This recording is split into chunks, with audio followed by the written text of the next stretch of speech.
देखिए, रुधिर क्या होता है? इसको इंग्लिश में ब्लड बोलते हैं और साधारण अर्थों में इसको रक्त कहा जाता है। रुधिर का मतलब क्या हो जाता है? रक्त हो जाता है। रक्त क्या है? तो यह एक तरल संयोजी उत्तक है। रक्त क्या है बेटा? एक तरल संयोजी उत्तक है। जो रक्त है ना, वह तरल संयोजी क्या है?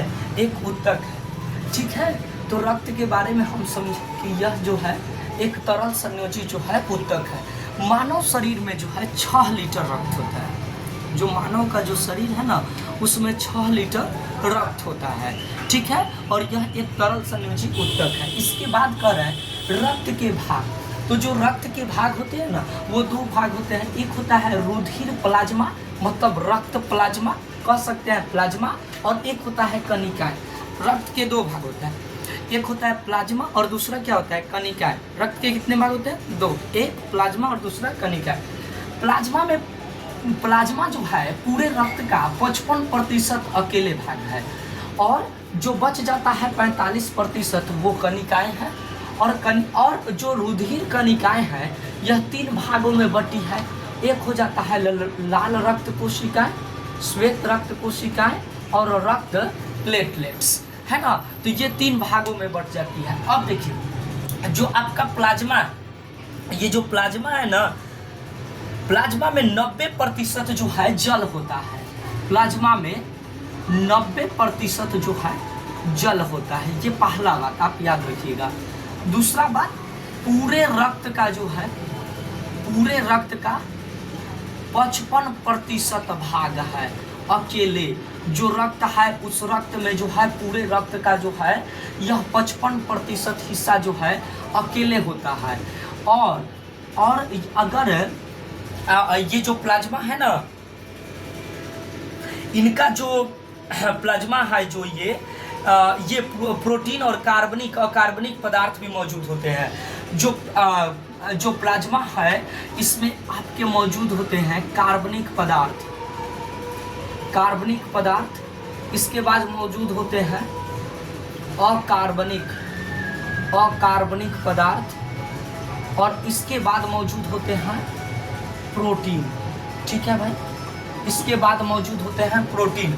तो प्लाज्मा में जो है ये स्थित होता है। प्लाज्मा में जो है आपका क्या क्या स्थित होता है, हम समझ गए।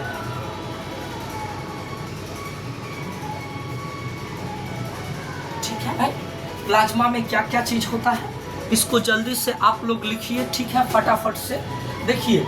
मैं क्या बताया आपको कि जो रक्त है ना, रक्त के 2 भाग हैं भाई। एक है प्लाज्मा और एक है कनिकाएं। और जो प्लाज्मा है वो 90% जल होता है। प्लाज्मा में केवल अभी हम प्लाज्मा पढ़ रहे हैं। प्लाज्मा में 90% क्या होता है? जल होता है।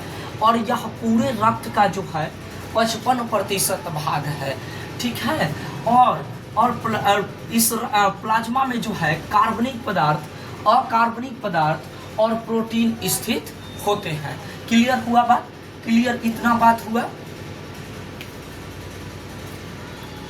इसके बाद आगे बढ़ेंगे।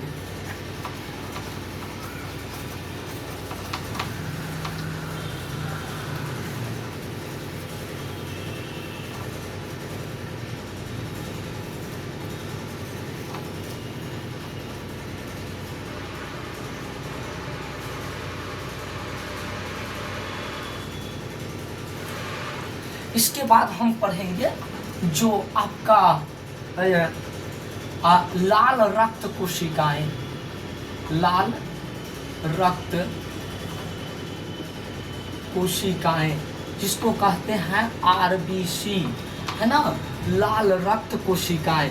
इसके बारे में सबसे पहले हम स्टडी करेंगे। क्या लिखेंगे इसमें, है ना, कि इनकी जो सतह होती है वह गोलाकार होती है। ठीक है, लाल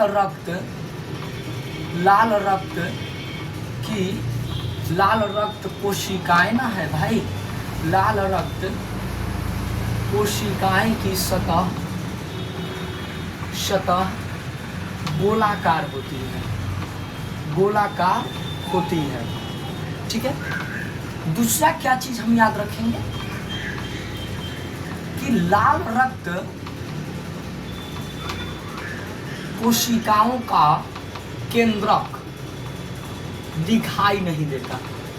ये महत्वपूर्ण चीज हो गई, आपको याद रखना। दिखाई नहीं देता है ना। जो लाल रक्त कोशिकाएं है ना, उनका केंद्रक दिखाई जो है नहीं देता है।